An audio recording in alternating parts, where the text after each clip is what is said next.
Wrestling fans are gone out the door, they are never coming back. Well, no, we will return eventually, but for at least a short while, our noise from the audience is going to come from other wrestlers. It has been a joy seeing WWE do that recently, as any kind of atmosphere is better than none at all, and let's not pretend otherwise. Wrestling is better when you have a crowd, it just is, that's the end of that. But that doesn't mean said people always do the right thing. There have been times where certain individuals think that they're more important than the show, and get involved even when they absolutely shouldn't. It gets so bad sometimes it even irks the performers who feel the need to say something, and well, you can't half blame them. I'm Simon from What Culture, do hit that subscribe button. This is 10 times wrestling crowds actually ruined the moment. Number 10, WWE tells fans to chant boring at Lance Storm. Lance Storm was great, he just was. A technical wizard, he should be mentioned in the same breath as Bret Hart and Dean Malenko. Unfortunately, WWE couldn't get past an outer exterior that they saw as bland, and my word did that become an issue. On a July 2003 episode of Raw, you see, Stone Cold Steve Austin arrived on the scene as Storm was having a fight, and he oddly had a pillow with him. He began to snore as if he was tired of what he was seeing, was falling asleep, and then yes, started to chant boring. Now I'm sure everyone thought this would be a fun way to give a different aura to Lance Storm matches, but it didn't work. Instead, from this point on, every fan did indeed shout this word at him, and guess what? It was really boring. I wonder why. It also felt like such an over-the-top burial, and an unfair one at that. It was like the powers that be handing the crowd a shovel and letting them do the damage. When they felt this ran its course, we also gave Lance a dancing gimmick, and his whole WWE run was so bizarre. And yeah, he did have the IC title and Team Canada was great, but all of the above overshadowed that and then some. I still don't get it. Number 9, the Butcher, the Blade, and the Bunny confuse fans. This has got even odder recently as all three have changed gimmicks it seems, but whatever. That's not what we're going to talk about today. Amazingly too, what happened when the Butcher, the Blade, and the Bunny did debut is that AEW gave their audience too much respect. I mean, you can't be mad at that, but it's still true. After Cody had won a match though and started to run down MJF, a hole appeared in the ring and out came this dude in a mask. When he removed it, he was revealed as the Blade, and soon he was joined by the Butcher. Now I don't doubt that some people knew of this team, but if it wasn't for Excalibur screaming it on commentary,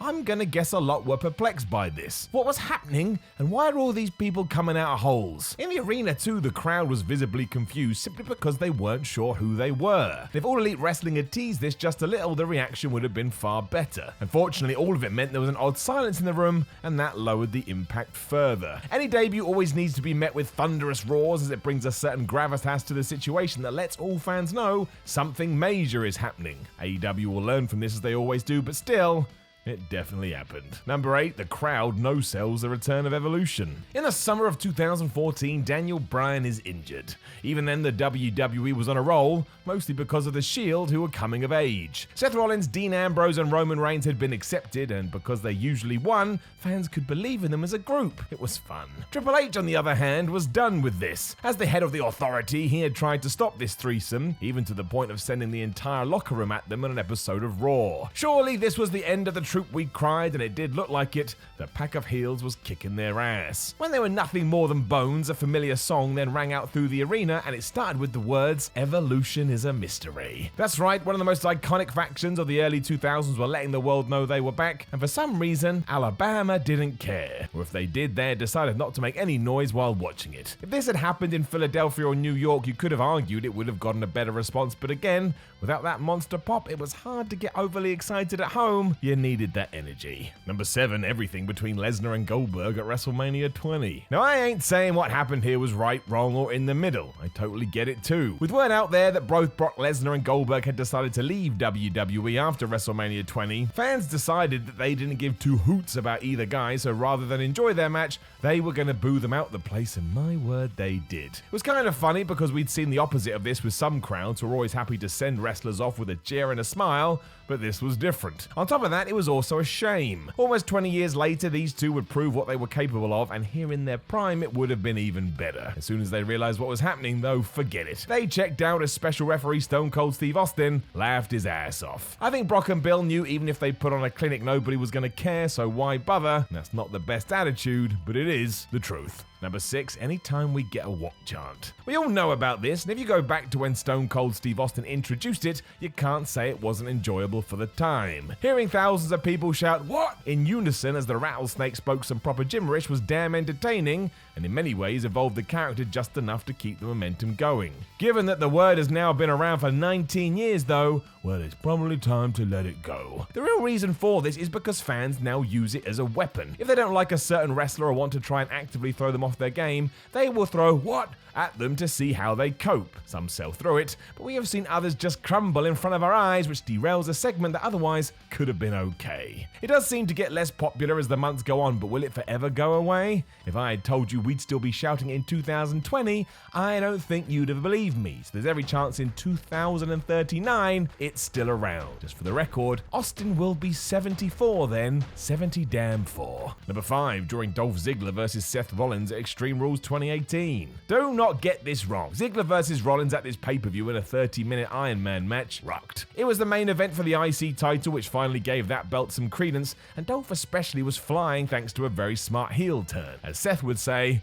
they were burning it down. Sorry. Even with this though, the fans weren't interested, or at least not what was happening in the ring. The Pittsburgh audience, you see, cared more about the clock on the big screen. Deciding they missed the Royal Rumble, the crowd began to count down from 10 and make the honking noise you get to alert you of a new entrant into that match. So it went 3, 2, 1, ha! If the bout in the ring had sucked, this would have been understandable, but it wasn't. It was great. It got so bad WWE removed the clock from the screen, and yet it still didn't stop. Fans then just did their own countdowns, and Ziggler came out afterwards and said it really rattled him, and I can see why. You want people to buy in, not pretend to be a watch. What we do know going forward is that we shall never have a giant timer on the screen again, so yeah, ruined it for everyone. Number 4, when Naito challenged Okada at King of Pro Wrestling 2013. When Naito won the G1 in 2013, he was kicking all the ass. He had defeated Hiroshi Tanahashi in the finals and even won the Never title after beating long-term foe Masato Tanaka. The fans were in his boggart. When he then returned to remind Okada that he now had a shot at Wrestle Kingdom though,